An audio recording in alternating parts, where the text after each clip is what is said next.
Hello everyone, welcome to thank you YouTube channel and MS creation. ಇವತ್ತು ನಾನು ಮಾಡೋಕ್ಕೆ ಹೊರಟಿರೋ food ಯಾವುದಪ್ಪ ಅಂತ ಅಂದರೆ ಪಾಲಕ್ ಪನ್ನೀರ್ ಮಾಡೋದಕ್ಕಿಂತ ಮುಂಚೆ ಪಾಲಕ್ ಸೊಪ್ಪನ್ನ ನೀಟಾಗಿ ಕಟ್ ಮಾಡಿ ತೊಳ್ಕೊಂಡು ಹೆಚ್ಚಿಟ್ಕೊಂಡು ಅದನ್ನು ಒಂದು ಪಾತ್ರೆಯಲ್ಲಿ ಬೇಯೋದಕ್ಕೆ ಇಡಬೇಕು. ಯಾಕಂದರೆ ಪಾಲಕ್ ಸೊಪ್ಪು ಬೇಗ ತಣ್ಣಗಾಗಬೇಕಲ್ವಾ, ಅದಕ್ಕೋಸ್ಕರ. ಸೊ ಹಾಗಾಗಿ ನಾನು ಮೊದಲೇ ಅದನ್ನು ನೀಟಾಗಿ ಬೇಯಿಸ್ಕೊತಾ ಇದ್ದೀನಿ. ಸೊ ಬೇಯಿಸ್ಕೊಂಡಿದ್ದಾದಮೇಲೆ ಅದಕ್ಕೆ ಬೇಕಾಗಿರೋ ಸಾಮಗ್ರಿಗಳು ಯಾವುದಪ್ಪ ಅಂದರೆ ಬೆಳ್ಳುಳ್ಳಿ, ಹಸಿಮೆಣಸಿನ್ಕಾಯಿ, ಗೋಡಂಬಿ, ಈರುಳ್ಳಿ ಮತ್ತು ಒಣಮೆಣಸಿನ್ಕಾಯಿ, ಜೀರಿಗೆ ಇಷ್ಟು ಬೇಕು, ಮತ್ತು ಟೊಮ್ಯಾಟೊ.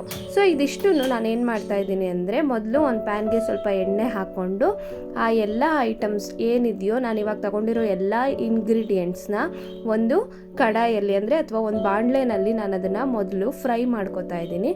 ಸೊ ಇದನ್ನು ಮೊದಲೇ ಫ್ರೈ ಮಾಡಿ ನಾವು ಅದನ್ನು ರುಬ್ಬಿಟ್ಕೊಳ್ಳೋದ್ರಿಂದ ಹೈ ರಿಚ್ನೆಸ್ ಬರುತ್ತೆ ಪಾಲಕ್ ಪನ್ನೀರ್ಗೆ. ಹಾಗಾಗಿ ನಾನು ಇದನ್ನು ಮೊದಲೇ ಬೇಯಿಸ್ಕೊತಾ ಇದ್ದೀನಿ. ನಮಗೆಲ್ಲರಿಗೂ ಗೊತ್ತು, ಪಾಲಕ್ ಪನ್ನೀರಿಂದ ರಿಚ್ ಸೋರ್ಸ್ ಆಫ್ ಐರನ್ ಇರುತ್ತೆ, ಹಾಗೆಯೇ ಪ್ರೋಟೀನ್ ಫ್ರಮ್ ಪನ್ನೀರಿಂದ. ಹಾಗೆ ಅದು ಇದೇನು ಮಾಡುತ್ತೆ ಅಂದರೆ ಹೆಲ್ಪ್ ಮಾಡುತ್ತೆ ಟು ಮ್ಯಾನೇಜ್ ಬ್ಲಡ್ ಶುಗರ್ ಲೆವೆಲ್ನ ಮ್ಯಾನೇಜ್ ಮಾಡುತ್ತೆ. ಜೊತೆಗೆ ಇದರಲ್ಲಿ ಹೈ ಫೈಬರ್ ಇರುತ್ತೆ. ಸೊ ಹೀಗೆ ನಾವು ಅದನ್ನು ನೀಟಾಗಿ ಹುರ್ಕೋಬೇಕು. ಹುರ್ಕೊಂಡಿದ್ದಾದಮೇಲೆ ಒಂದೇ ಒಂದು ಸ್ವಲ್ಪ ಶುಂಠಿನ ಅದಕ್ಕೆ ಸೇರಿಸ್ಕೊತಾ ಇದ್ದೀನಿ. ಸೊ ನಾವು ಯೂಸ್ ಮಾಡೋದು ಅಕ್ಷಯ ಕಲ್ಪ ಅವರ ಪನ್ನೀರನ್ನು. ಸೊ ನಮ್ಮ ತಿಪ್ಟೂರಾಗಿರೋದ್ರಿಂದ ನಾವು ಅಕ್ಷಯ ಕಲ್ಪ ಪನ್ನೀರ್ ಏನಿದೆಯೋ ನಾವು ಅದನ್ನೇ ಬಳಸೋದು. ಸೊ ಅದನ್ನು ನೀಟಾಗಿ ಹೆಚ್ಕೋತಾ ಇದ್ದೀನಿ. ನೀಟಾಗಿ ಸ್ಲೈಸ್ ಬರೋ ಥರ ಪನ್ನೀರ್ನ ನಾವು ಕಟ್ ಮಾಡ್ಕೋಬೇಕು. ಸೊ ಈ ರೀತಿ ಕಟ್ ಮಾಡ್ಕೊಳ್ಳೋದ್ರಿಂದ ನಮಗೆ ನೀಟಾಗಿ ಪನ್ನೀರ್ ಅನ್ನೋದು ಪಾಲಕ್ ಸೊಪ್ಪಿಂದು ಜೊತೆಗೆ ಬಾಯಿಗೆ ಸಿಗ್ತಾ ಹೋಗುತ್ತೆ.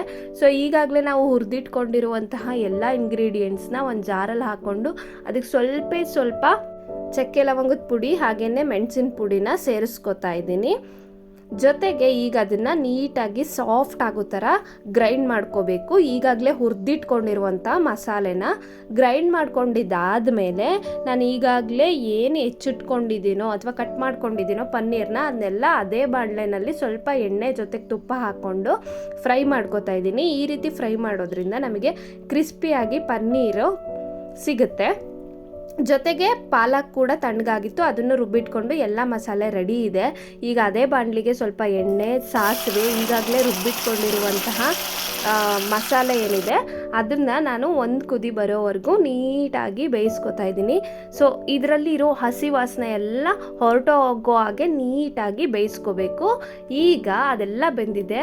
ಸೊ ಏನು ರುಬ್ಬಿಟ್ಕೊಂಡಿದ್ನೋ ಪಾಲಕ್ ಸೊಪ್ಪು ಅದನ್ನು ಅದಕ್ಕೆ ಸೇರಿಸ್ಕೊತಾ ಇದ್ದೀನಿ. ನಿಮಗೆ ಭಾಳ ಥಿಕ್ನೆಸ್ ಬಂತು ಅಂತ ಅಂದರೆ ಈಗಾಗಲೇ ಏನು ಬೇಯಿಸ್ಕೊಂಡಿದ್ವಲ್ಲ ಪಾಲಕ್ನ, ಸೊ ಅದರದ್ದೇ ನೀರೇನಿದೆಯೋ ಅದನ್ನು ನಾವು ಇದರೊಳಗಡೆ ಸೇರಿಸ್ಕೋಬಹುದು.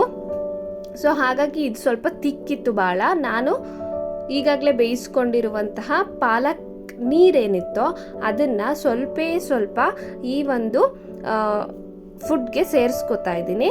ಸೊ ಸ್ವಲ್ಪ ಸೇರಿಸ್ಕೊಳ್ಳೋದ್ರಿಂದ ನಮಗೆ ಪನ್ನೀರ್ ಹಾಕಿದ್ರೂ ಕೂಡ ಅದ್ರ ಥಿಕ್ನೆಸ್ ಎಲ್ಲ ಪನ್ನೀರ್ಗೆ ನೀಟಾಗಿ ಮಿಕ್ಸ್ ಆಗುತ್ತೆ. ಸೊ ಮಿಕ್ಸ್ ಆಗಿದ್ದಾದಮೇಲೆ ಕೊನೆಗೆ ನಾವು ಸ್ವಲ್ಪ ಫ್ರೆಶ್ ಕ್ರೀಮ್ ಸೇರಿಸಿ ಜೊತೆಗೆ ರುಚಿಗೆ ತಕ್ಕಷ್ಟು ಉಪ್ಪನ್ನ ಸೇರಿಸಿದ್ರೆ ಪಾಲಕ್ ಪನ್ನೀರ್ ರೆಡಿ ಆಗುತ್ತೆ.